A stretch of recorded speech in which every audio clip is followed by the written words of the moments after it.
Hi, everybody. Just wanted to take a moment to thank you. Can you hear me okay? Okay. Just wanted to take a moment to thank everybody for today. It was really exciting to be here and to see what everybody's working on and kind of hear about what your next steps are as seniors and kind of what your plans are next year as juniors. So really appreciate the time that we spent together and looking through everybody's portfolios, so thank you for that.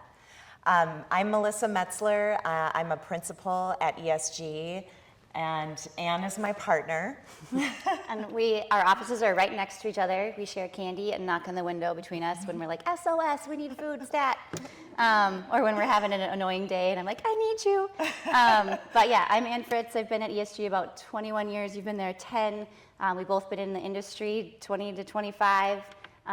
We're both principals and owners at ESG and help kind of run the company as a whole and the interior design discipline where there's 35 interior designers. So being here with you today and having as many Stout grads hired at ESG as we do was just really inspiring. Your program has always been a solid pool of candidates to hire from.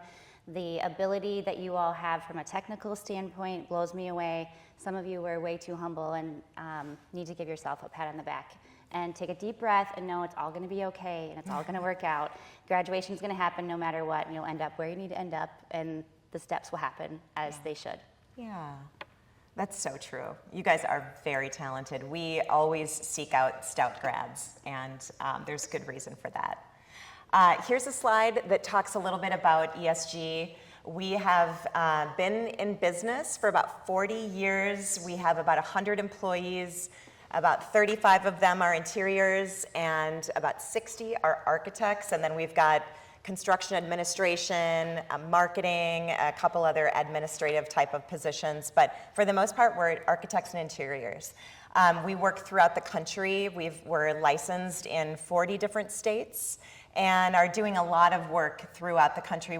I would say it's probably about 60% of the work that we do that's outside of Minnesota.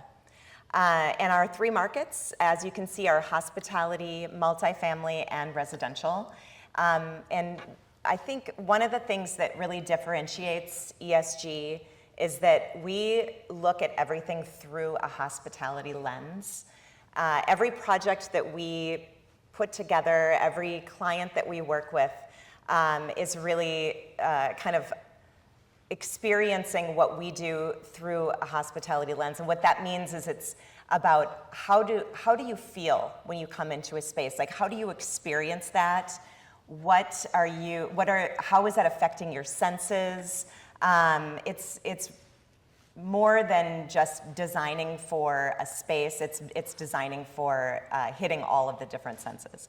So when we kind of thread that into workplace or multifamily, it sort of comes from the resource that the resource of hospitality. And we're a little bit picky about the workplace work that we do because we try to connect with clients that really want that kind of hospitality in their workplace and really feel like it speaks to them and we're able to make those projects really sing.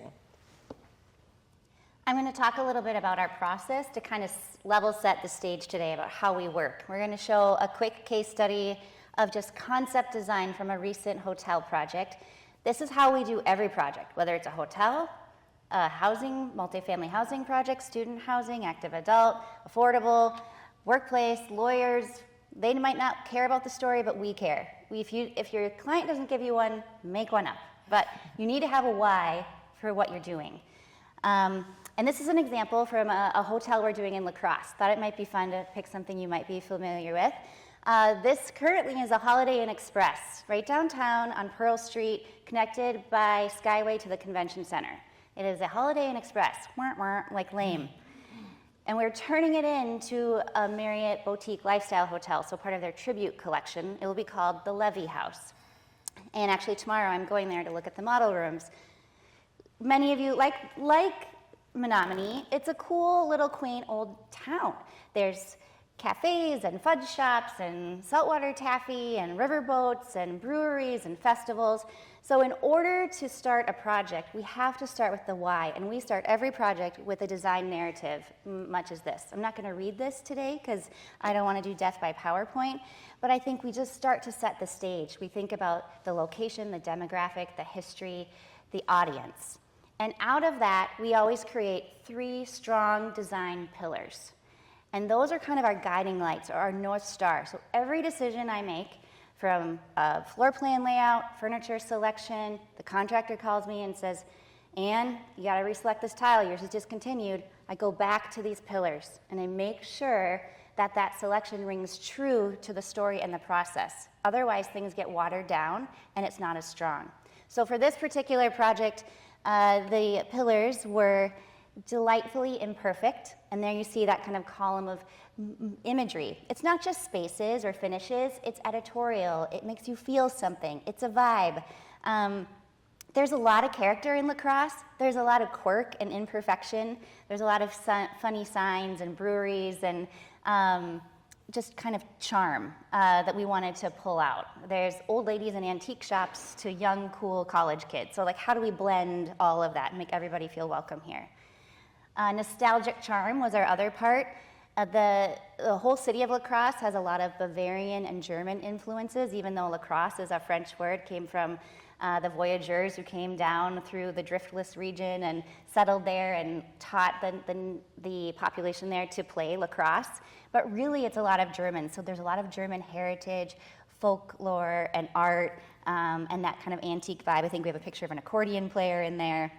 The riverboat, of course, and then lastly, layers of culture. So they were mixing Bavarian charm. I think they call lacrosse like the festival of festivals city sometimes, like they have a festival for everything. But we love that Bavarian, like Oktoberfest, blue and white tent, and some of those patterns, the red paddle boat that you see going down the river. All of these things kind of influence the design. So out of that, then, we create a color palette.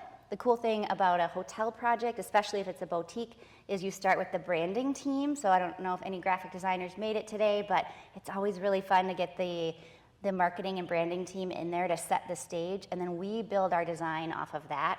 And out of what they did, we came up with this color story and really even tried to name the colors. Barley brown, canvas green, porcelain blue. The owners are from India, actually. That's 4 brothers that have lived in La Crosse, came here from India for 20 years, raised their family. They're so proud, but they're all tea drinkers. Mm-hmm. So we have a tea room in the hotel, and we're playing with that kind of pattern and some of the art.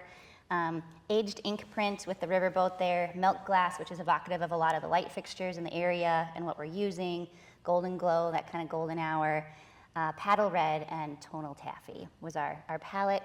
And out of that kind of inspires these initial mood boards. So this is just saying, when you walk into the lobby, this is what it could feel like. We joked that we're going to call this the driftless bar. If you don't know that this is the driftless region where the glaciers didn't disrupt the earth and flatten it out, so we were going to get t-shirts that say, drift less, drink more. I don't know. The marketing team wasn't so sure if we should stick to design, but there's just a lot of character and quirk. So this is an existing building from the 90s. So how do we add charm? So we are adding molding and stained glass and murals and tufted leather and those layers that really bring it together and tell a story. Then there's the lobby, kind of called the Levy Lounge. Levy House is the name that the branding team came up with for this hotel, kind of like a bridge and a lift bridge. But we're creating this big library. I love the lights there in the top left corner that look like taffy. That pattern that looks like a quilt, that's actually little pieces of terrazzo tile in a mosaic that's going to go in floor transitions between spaces. We've got a really great kind of English tea room that will turn into a cocktail bar at night, where we're playing with that blue and white porcelain kind of painted pattern, and then just lots of rich, eclectic layers for furniture and lighting. The restaurant is going to be called The Wilder, where we're mixing a little bit more of that German folklore.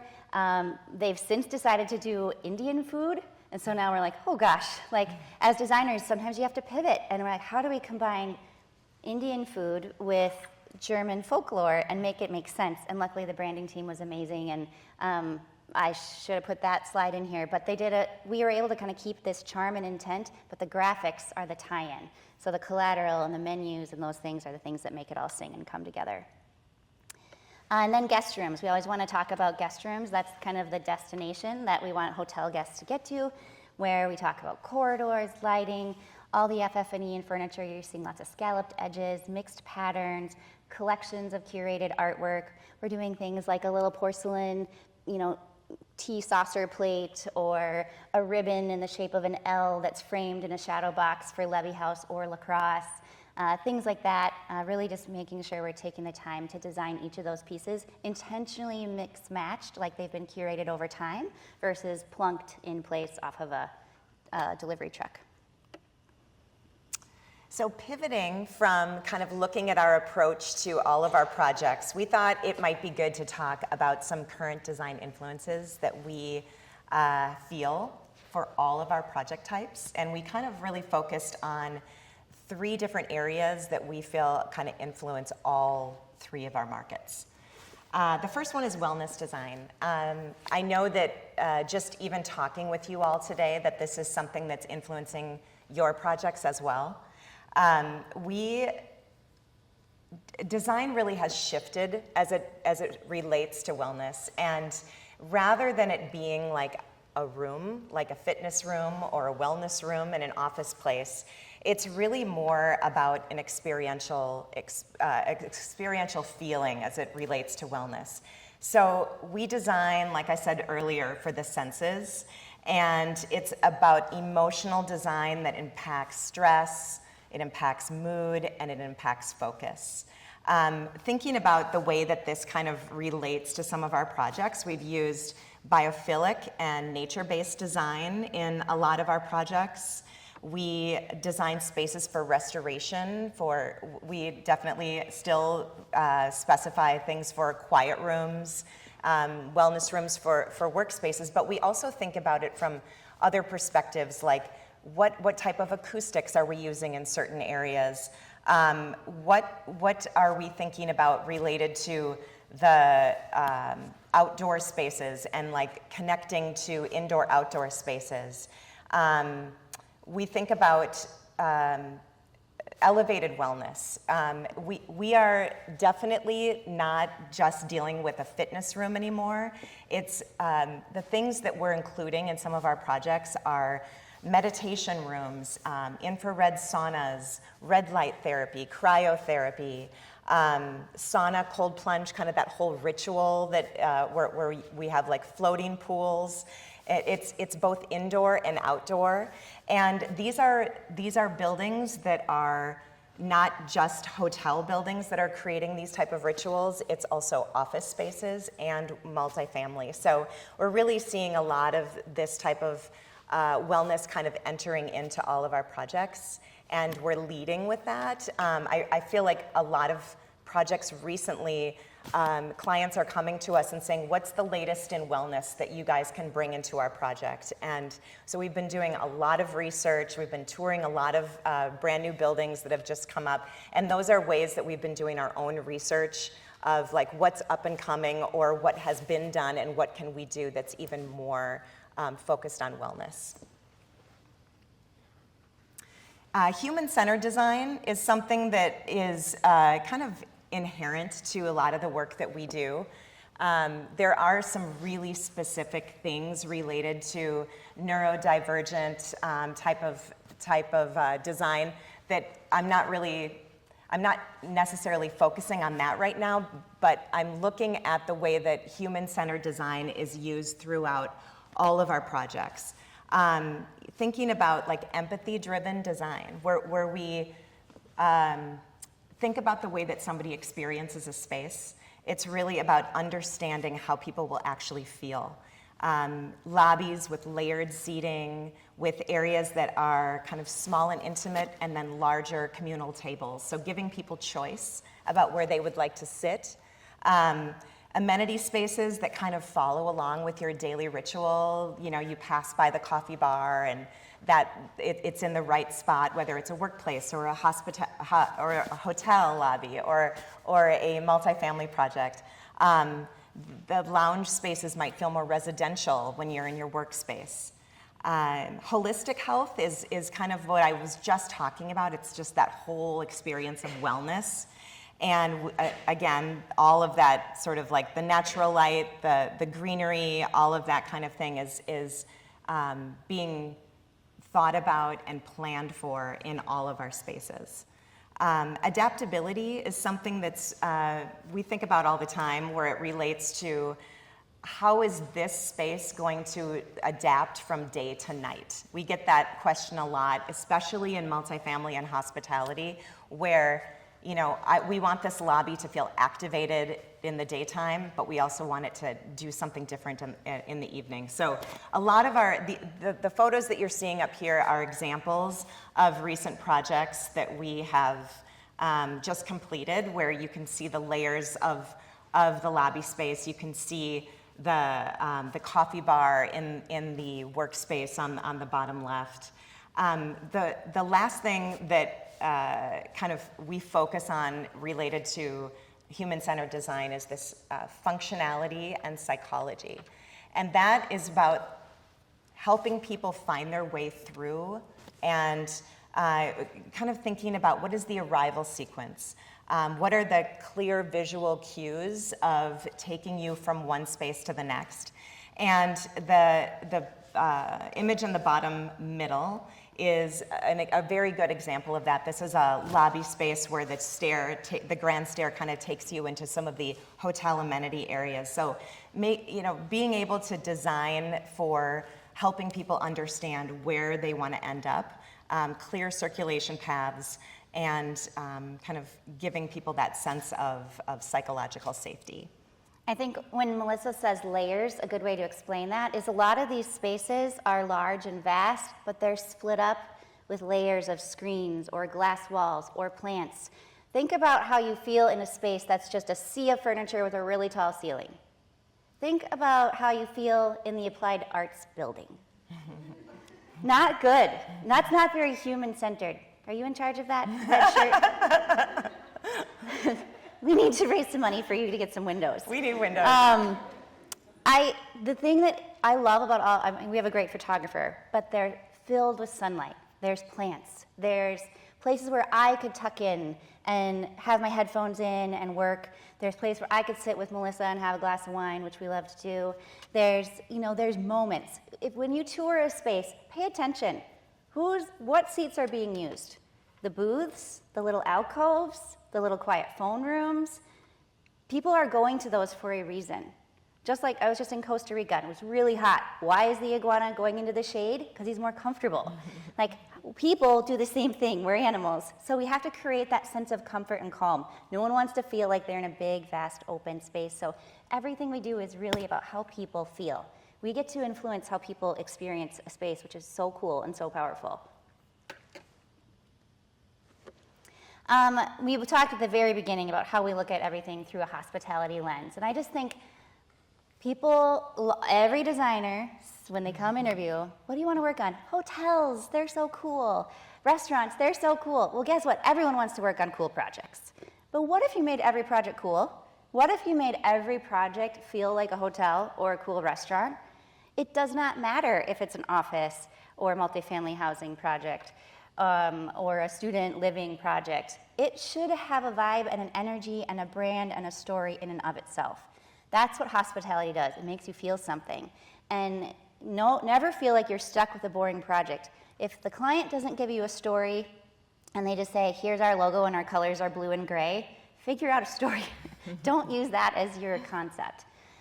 Dig deep. Who are they? What do they care about? What are their business goals? What's the history of the area? That's what hospitality does.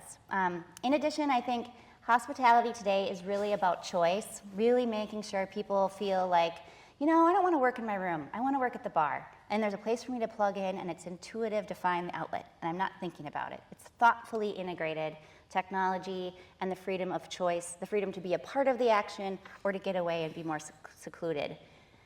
Similar to human-centered design, people want to feel comfortable. Gone are the hotels that feel like corporate lounges with, the kind of hard furniture that all matches. The nightstand matches the headboard, matches the They are still those hotels, but the hotels you want to stay at that you think are cool, it's collected, it's layered, it's story rich. And then I really think connection is such a big deal. Whether the hotel has guest rooms above or not, the lobby and that bar in our La Crosse hotel should feel like the most happening place to be in downtown La Crosse. And that's where the locals hang out, that's where you tell everyone to go get a drink, and they just happen to have hotel rooms above. It's creating that sense of this is the living room for the city. You know, everyone belongs and it's for everybody. So that's the connection and the vibe. All of that does is help drive revenue. At the end of the day, we're getting paid by these owners to help their businesses grow. So there's always a money component, but you got to find the passion in it so you feel good about it and have a reason why you're making all those decisions. All right, sustainable design. This one is honestly a little bit harder for us to talk about. And part of that is, we're going to be honest with you, we work for developers. And a lot of our projects are in the private sector. Private sector projects are everything we've just mentioned. They're very volatile sometimes. However, we're lucky to have a diverse spread across market sectors and geographic regions. But that means they happen or don't happen based on if the banks are loaning money to developers. The public sector is safer. If you're one of those stable people, design hospitals, schools, government centers, institutions, that's much more steady Eddie. It's public dollars. Those are easier projects to get clients to say, yes, we are going to care about the environment. That being said, we really care about the environment at ESG. We just don't always tell our clients. So we make sure that our specs are as sustainable as possible. We feel like that we are designing these dense urban centers. It is much more sustainable to have 850 students in a really cool apartment building just off campus than to have each of them in suburban sprawl apartments in the burbs. It is much more sustainable for me to live downtown in a really cool condo building than to have a mansion in Minnetonka on several acres. So the fact that we're creating these vibrant, bustling cities and creating communities that are walkable and people can use bikes and transit, that's sustainability. In addition, we use tools like LEED and WELL to kind of gauge these buildings. I will say a lot of our clients don't want to pay for that LEED plaque these days, but that doesn't mean we can't still to design to those LEED principles. LEED really thinks about the building as a whole, the site, how efficient it is, how it operates, things like energy, the mechanical system, all of that, whereas WELL thinks more about the humans inside. Your health, your wellness, your well-being, your comfort level, temperature, access to daylight. So one's more about the building and the site, one's more about the people. They're both great tools. Several of you were saying you're just taking your WELL exam soon. Raise your hand. Oh, good job. See, Jackson, I remembered your name. Riley? I tried. Look at me. So those are tools that we use. I think it's important, and the best thing for you to remember is that as designers and architects, we have so much influence on the earth and what we're doing to impact sustainability. And your generation is going to whip us into shape and say, I'm sorry if your clients don't all care about it. We're making them care about it, and we're going to make it happen and make it more affordable and more attainable, because it really does matter, and we really do make a big impact. This is a project, contrary to what Anne was just talking about, that there is a developer in Plymouth, Minnesota, who is a strong believer in the fact that he can create the opportunity to develop projects that are all fully sustainable. And this project in particular is, it's going after the Living Building Challenge that is a core certification, so it's specifically for commercial buildings, and it focuses on being energy net positive or very high performance. It doesn't have to be net positive, but it can be. And what core is, how it's different than LEED is that it measures the building's performance over time. With LEED, as we know, it's kind of like we set it up to be a LEED certified building. We design to that. We get all the points for all the right reasons. This one measures the building over time, and that's how you retain your certification. So it's about energy net positive, it's about water reduction focus. We worked really hard on the red list and making sure that our materials were not on the red list for this project. And then, of course, indoor health quality. So, and this project in particular, like when I went through all the information about wellness and about,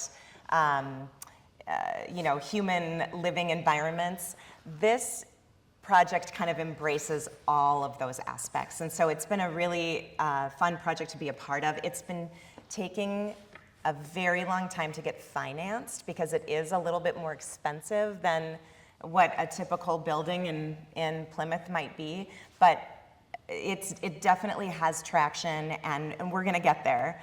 I really do believe that he's creating kind of like a brand out of this, and it won't just be in Plymouth, it'll be in other parts of Minnesota as well.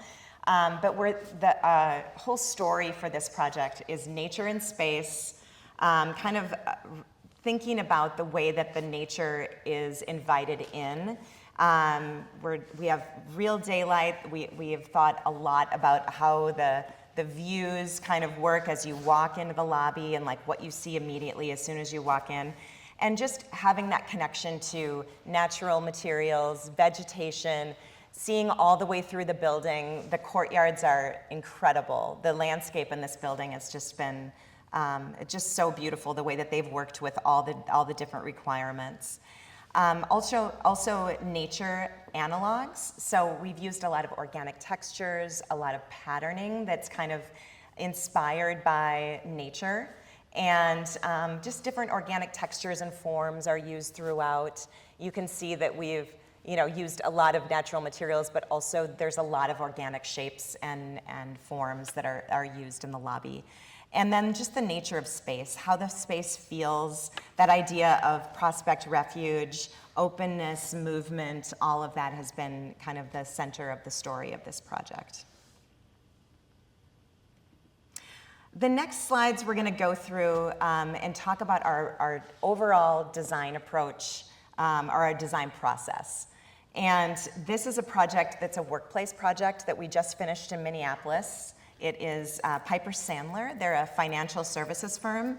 And just like you, we start with space planning as our very first step. We kind of get the Revit model going, and we start to kind of lay out all of the offices, all of the different programming requirements for the project. And during our schematic design process, or our conceptual schematic design process, which is kind of where a fit plan is being developed before a space plan is being developed, and the difference between the two is like, the program, you put it into the floor plan to tell the client, you can fit here, and then you start to kind of get into the nitty-gritty of like, where do people sit, and how is this feeling, and how is someone going to experience the space? So the fit plan is a little like test, and then you move into the space plan. And during that process, we do sometimes like to pull up 3D views just to see like, how are the different areas feeling? Are we getting enough light into the space, et cetera? So we threw a 3D view on here because that is part of our space planning exercise. When we get our clients to a place where they feel comfortable, they know what building they're moving into, they understand, kind of what the next steps are, we really like to think about employee engagement.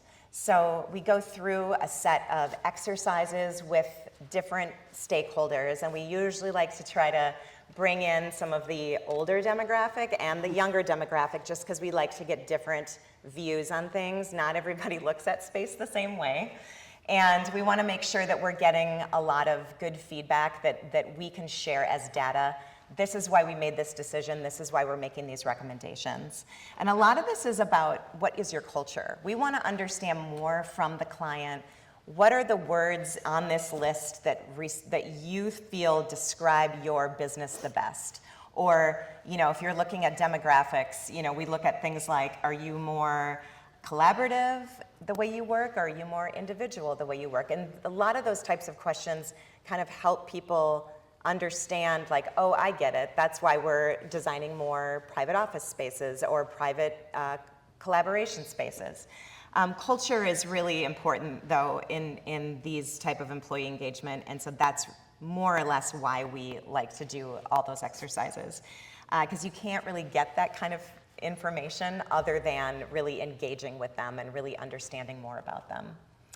The next step was visual listening. So we kind of we create these mood boards, different for every project, and we think about, we try to help them visualize themselves in the spaces, and it's basically like put a sticker on whatever images that you're drawn to. And they will go up there with green stickers and red stickers and say like, I like this, I don't like this. And then we sit down as a group and we talk about what was it about this image that you were drawn to. And like some people just leave the room because they have no excitement at all when it comes to this stuff, but other people get really into it and they really want to talk about like, I really liked that light fixture, or I love the light, or I love the plants are there, or this made me feel good. There's everything about this I love, or everything about this I hate. So those things, all of that's really interesting and it's really important, and we like hearing the negative stuff just as much as the positive stuff because it really helps us throughout that whole experience. After we kind of gather that, we've started to do our space plan. We want to tell the story. We want to tell the client back to them what we heard from you. And that's really about concept development. So Anne already did a beautiful job explaining the concept kind of process that we go through. This is the exact same thing. This is just an example of a workplace project that we did. And our 3 primary design influences, or our pillars for this project, were Midwestern values, company legacy, and enhanced light. And really it's more, Piper Sandler is a Midwestern company that was started in Minnesota, and so they really wanted to kind of tie into the roots of Minnesota. So one of the things that kind of came through is the use of industrial materials, but we used it in a really refined way. And the Stone Arch Bridge was a big influence for them. They really loved the idea of bringing in arches into their space, so we brought arches in different areas that really they got excited about. This is what we show along with the different concepts. So this is just like you guys, we put together these mood boards that are filled with images that kind of evoke a feeling and evoke a vibe and sort of help them understand. And sometimes, especially for workplace, we will do like 2 or 3 options for them. So we'll say like, you know, this one is the one that they gravitated towards, but for this particular client, we showed 2 different options. They were super similar, but there were nuances to them. Like one was really light woods and one had darker woods. And so it was a way for us to say, we understand you, but we also could take this 2 different ways. And so that was sort of the process on that. And then I just want to show a couple visualizations. So these are some examples of some of our colored elevations that we do, just different examples to show you like the way that we designed it. And then on the right-hand side is the actual elevator lobby, the finished photography. So it's kind of fun to see where it started and where it finished. Also, lobby view 3D study on the left-hand side, and on the right-hand side is where it ended up. This is their communal lounge. This is a 3D study on the left, and actual photography on the right. And then this is just a slide that kind of just talks about that idea of construction administration and construction documentation. I know that you guys take a really detailed construction documentation class. And I know we talked a lot about like, do we put those in my portfolio, or do we just like talk about them, or how do we? Being technical is incredibly important in the job that we do. It is something that drives the best projects when you can get the detail down to to just a really fine place. It makes the project so much easier from start to finish, and it also makes for such better details and such a refined design. So I definitely am a huge advocate for technical ability, but I also know that like putting it in your portfolio and like showcasing that is it's just one thing we know that it can be taught, and we know that you will learn it, and so don't feel like you have to have a whole bunch of that in your portfolio. But this slide is really about like taking that construction documentation and putting it into real life, and then talking about our sort of process as we take you through the construction process. We're always on site. We're visiting on a regular basis, and we also have construction administration employees that will kind of work alongside us and help us with submittals and RFIs and all the things that you'll learn about someday. And we've got a couple more case study samples that also are showing our approach to not just process, like we just talked about, but more like final design. So we thought, since we showed you a workplace process, which is very different than something like a hotel or multifamily. The difference with workplace is you're working with the end user. It's their office. They're going to come there every day and work. They have a lot of opinions, kind of like homeowners in residential. When you do a hotel or an apartment building, you don't know who's going to go there. So we get to tell more of the story, and it's kind of fun. If your owner trusts you and you can build that rapport. This project is called Hotel Renegade. It is in downtown Boise, Idaho, in the foothills of Idaho. The owners are from, again, another Wisconsin connection, Beloit. They own almost all of Beloit. They have a lot of money, and the main owner's daughter went to school in Boise, loved it, decided to build a hotel there, a food hall, now multifamily housing projects. I'm sure they have a ski vacation home there. The interesting thing about this client is they have their own in-house marketing team. So as designers, when we were hired on this project, this is a new construction building to look historic downtown. You can go ahead. They came to us, their marketing team. Every hotel they do, they start with a brand ethos or a personality, and they said, here you go, ESG. You need to design this hotel around Clint Eastwood. And we were like, what? And they gave us their pillars. And that was kind of cool to start with that, but then as designers, we're like, well, we don't want this to be a Clint Eastwood themed like Disney World hotel. We want it to be all those fancy words Melissa just said, like layers and nuance and richness. But they do use kind of those brand descriptors. This is actually from their brand deck, not ours, but we wanted to show you what we get from the start, where the brand voice was refined, adventurous, and rebellious. And then the persona is Clint Eastwood. So you can see him whether he's in a tux at the Oscars or, in his Western getup. So we had to figure out how to put that together. In addition, we can go to the next slide. They gave us 2 more lovely celebrities to use for their F&B or food and beverage outlets. The restaurant we'll get to was based off of Betty White, and they wanted Wisconsin Supper Club. We said, okay. I love me some Golden Girls. We can go there. But then they threw us for a big loop with the rooftop bar. You'll never guess, Megan Fox. So now I'm combining Clint Eastwood, Betty White, Megan Fox. And here we are trying to be designers that have this holistic story, vision, and we made it happen. So here's our mood boards. This is for the public spaces. And we still said, okay, we hear you, client. You always have to make the client feel heard. That's our job. And said, of our 3 design principles, the brand vision and muses, your personas are going to be our muse. They're part of our concept.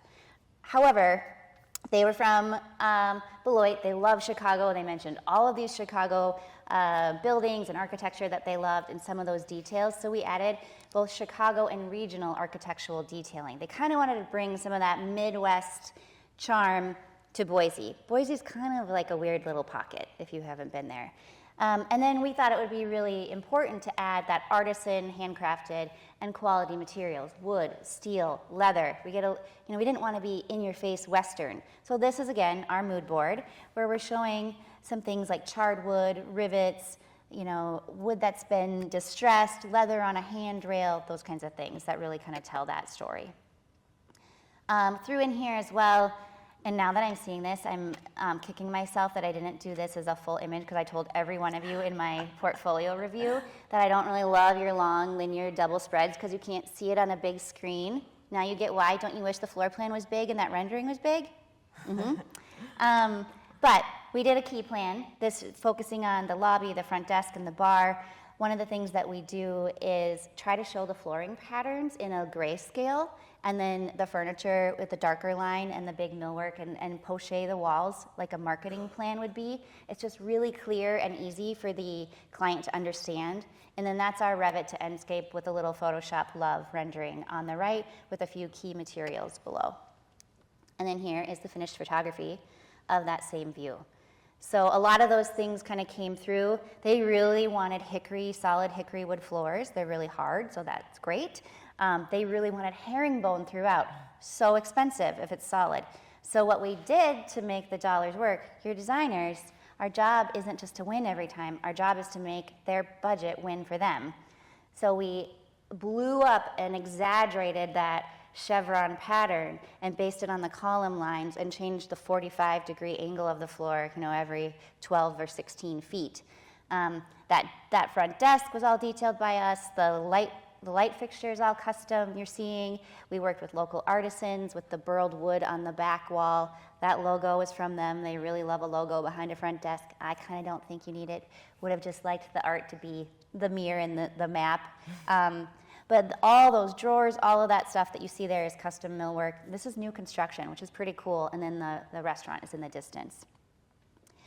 This is that picture that Melissa mentioned earlier. This is right when you come off the main elevators, just behind the front desk. This is what you see every day. Through that is the restaurant and bar. Up the stairs is meeting rooms, ballrooms, and additional guest rooms. But this creates this energy in this central hub.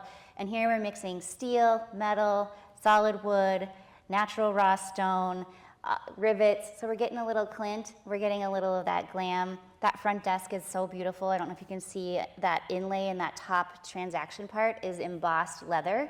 So we're mixing materials. It's a nod to that Western culture without being like cowboy in your face. And there's a look into the Wisconsin Supper Club. We had no idea that the client was going to do that with all of the art and have it printed themselves at Hobby Lobby. But they did, and we said, looks great, and it is funny. There's funny pictures in there if you look closely. So there's some Wisconsin humor. If you get there, you should go. And then that's Megan Fox's kind of little VIP booth in the rooftop bar. Very fun hotel. I think we've got guests. These are some of the suites where there's several different suites which are quite glamorous. This one has a wet bar in it. I'll keep going just so we get through stuff. That's the standard guest room on the left where the shower is fully glass. That owner really wanted what we called naked showers. And we designed it with a spot for a velvet curtain to slide in front of it when guests complain, because guess what? They did, and they've had to add that curtain back, but it looks pretty cool and it's very sexy, but it's a lot. And then the copper hammered tub, that's in some of the big suites. They're super amazing with that chandelier. I could see Clint in there with an old-fashioned, I don't want to see him in there, but forget I said that. But you get the concept. So really fun idea how we take these crazy ideas. You never know what clients are going to throw at you, and you still bring it home with your taste. You make it feasible, you make the budget work, and you still tell the story. We thought that we would finish our presentation tonight just by talking a little bit about a multifamily project, because it is a lot of what we do at ESG. This is a project that we just finished in Chicago about a year ago. It's called Flora. It's a large high-rise in the Fulton Market area, if you're familiar with that part of Chicago. And really what you saw on the last page and what you're seeing here are all of our mood boards to kind of help tell the story of what we wanted to achieve and what we really wanted to feel in the space. Our concept was really based off of, if you know about that area, it's just lots of restaurants. And that's where it started. It's very foodie based, kind of like this little sleeper area of Chicago, and now it's just blown up, and it's there's incredible retail now, there's lots of residential, and it's a little different than it was before this project started. But there's so much old warehouse, vintage, cool vibe in that area that we really wanted to bring into our project. And when you have a really glassy, 38 floor high rise, you really have to work at it. You really have to detail it and design every single inch to try to really get that special character. So really that was what our story was rooted in the neighborhood, kind of really embracing a local art and culture scene and thinking about the way that the really industrial feel of the building kind of contrasts with this sort of like vintage charm that we wanted to bring into it. So that's what you're seeing on these pages. I also really love there, Melissa, how you just had a few key words above your mood boards. A lot of you were asking me, and you had these long descriptors and paragraphs, and I was like, no one's going to read that.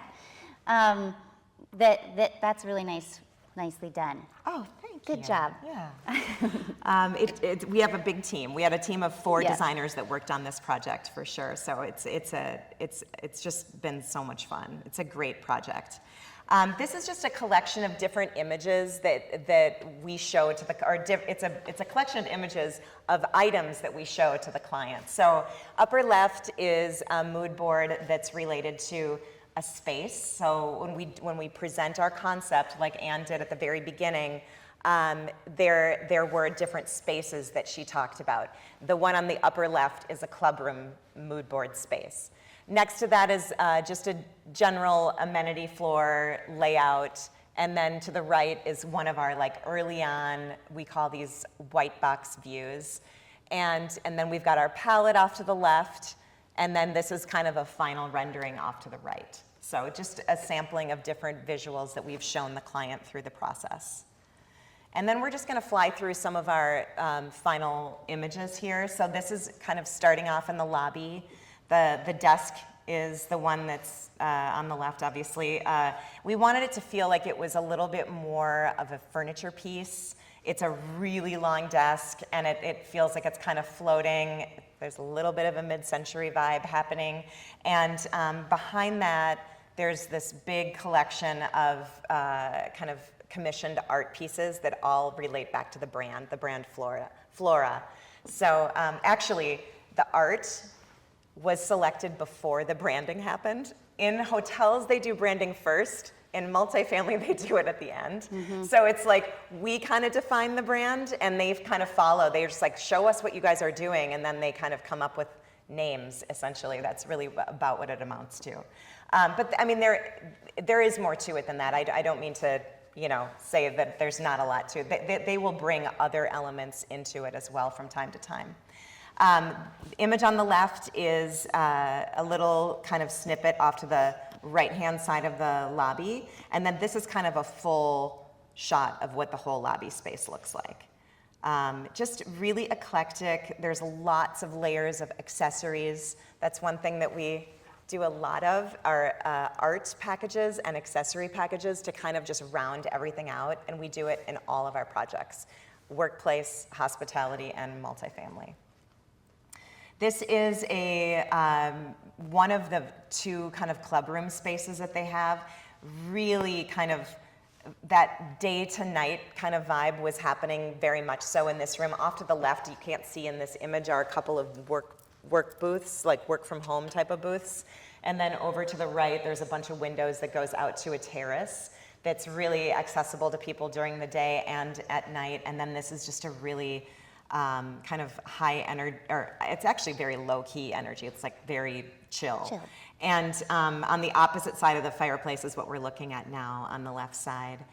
On the right side is another space, another clubroom space that's up on the rooftop. And then this is one of our luxury kind of high-end wellness suites. This is one of the items within that wellness suite. And this is just a giant spa area. So you walk in there and it's just like, it just feels good. And there's a sauna and a steam room that are behind it. So it's very ritual based. And people just absolutely love this. It got a great view of the skyline off to the left, lots of plants, So lots of feel-good things about this spa space. And then here's the rooftop. So this is just kind of another, highlight to the project. It's a very small pool, but it's a nice little way to top off all the amenities. And that is it.